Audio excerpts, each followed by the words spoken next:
Жапон актері Нобуро Катсуми атайын алыстан келип кыргыз элинин Но театрын көргүзгөнү турат. Ал эми азыр актер сахна артында костюмдарын кийип, маскаларын даярдап жаткан кези. Эмесе бир канча убакыттан кийин кылымдарды карыткан Но театрына бирге күбө болмокчубуз. Но театры 650 жылды басып өткөн Жапон элинин байыркы искусствосу. 2008 жылы ЮНЕСКОнун материалдык эмес маданий баалуулуктарына киргизилген. Театрдын спектакльдери эски жапон тилинде аткарылып, хаяси музыкасы жана йококу ырлары менен коштолот. Эски заманда императорго жана жапон элитасына гана көрсөтүлгөндүктөн тандалган искусство түрү болуп эсептелет.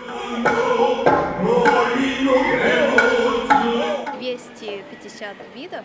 Көрүүчүлөргө бул спектакльдер түшүнүксүз болуп калышы мүмкүн. Ал үчүн Но театры тууралуу бир аз тарых барактарынан маалымат алышы керек. Анан да көрүүчү болуп жаткан окуяга кызыкса, өзү эле түшүнүп алат. Алп жер жөргөмүшү спектаклинде жакшы менен жамандын күрөшү жүрөт. Катуу ооруга чалдыккан генерал Райкого манактын кейпин жамынган жөргөмүш кирип келет. Райко коркконуна карабай мураска калган кылычын алып чыгып жөргөмүштү качырат. Өзүнүн кызматкерине аны өлтүрүүгө буйрук берет. Малайлар жөргөмүштү таап, акыры өлтүрүшөт.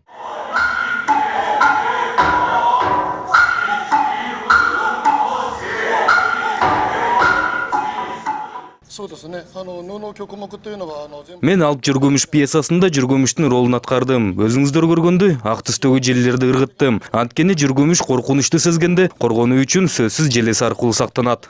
Но театрынын өчпөс темалары катары кайгыруу, жек көрүү, кызгануу сыяктуу адамдын негативдүү жактары саналат. Бул сапаттар аркылуу актерлор жамандан кутулуунун жолдорун көрсөтүшөт. Буга жибек оромолу спектаклиндеги кыздын денесине кирип алган мыкачы дух менен болгон күрөш күбө боло алат. Ритуалдык бийди бийлеп асманга учуп жерге түшкөндө гана кыз духтан бошонот.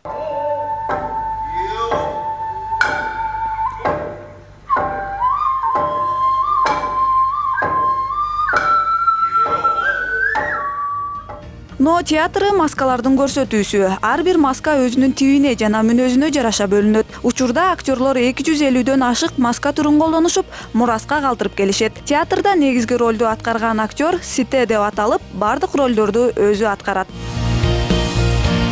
Жаркынай Бейшембиева, Самат Исмаилов, НТС Таңшола.